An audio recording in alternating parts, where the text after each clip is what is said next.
بسم الله الرحمن الرحيم.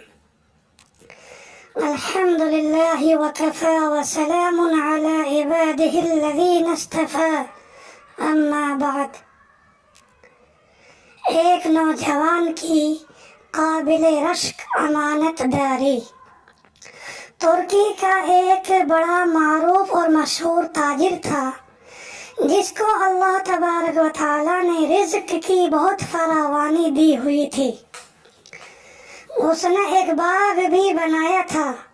وقتاً فوقتاً وہ اس باغ میں آ جایا کرتا تھا. اس باغ میں پھلوں کی مختلف قسم کے درخت تھے. ایک نوجوان کو اس باغ کی نگرانی کے لیے رکھا جس کا نام مبارک تھا. یہ تاجر ایک دن اپنے باغ میں آیا اور مبارک کو بلا کر کہا کہ میرے لیے انار کا جوس لے آؤ. مبارک ایک پیالے میں انار کا جوس لایا جو بہت کھٹا تھا. اس نے اس سے کہا کہ بھائی یہ تو بہت کھٹا ہے، پیا نہیں جا رہا ہے، تم دوسرے درخت سے انار لے کر اس کا جوس بنا کر لاؤ. تو مبارک گیا اور دوسرے درخت سے جوس نکال کر لایا. وہ پہلے سے بھی زیادہ کھٹا تھا، اتنا کھٹا کہ پیا نہیں جا رہا تھا. تو وہ مالک اس سے ناراض ہونے لگا کہ تجھے یہاں آئے ہوئے اتنے سال گزر گئے اور ابھی تک تجھے اتنا بھی پتہ نہیں چلا کہ کس درخت کا پھل میٹھا ہے اور کس درخت کا پھل کھٹا ہے. تو مبارک نے جواب دیا کہ جناب آپ نے تو مجھے یہاں پھلوں کی نگرانی کے لیے رکھا ہے، مجھے پھل چکھنے اور کھانے کی اجازت نہیں ہے.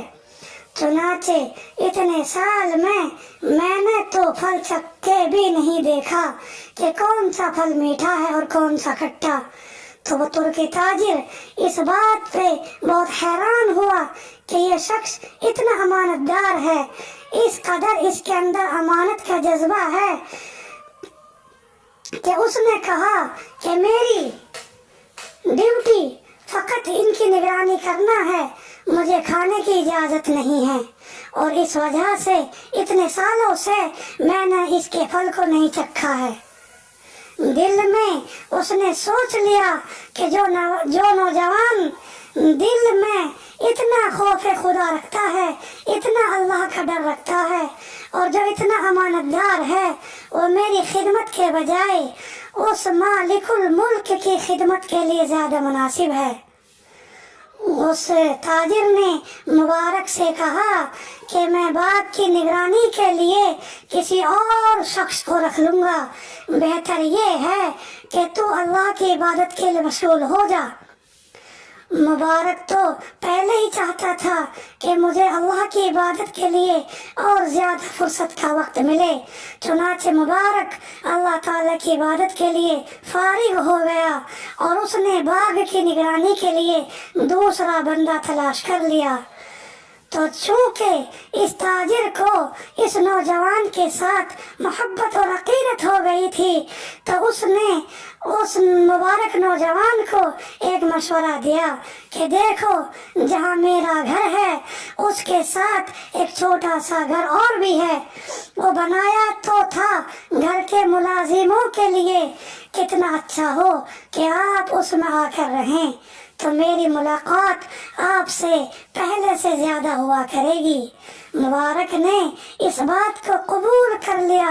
چنانچہ وہ اس ترکی کے اس چھوٹے سے مکان میں رہنے لگا. یہ ترکی تاجر وقتاً فوقتاً مبارک کے پاس آتا تھا اور بیٹھتا تھا، باتیں کرتا تھا اور دل لگی کرتا تھا.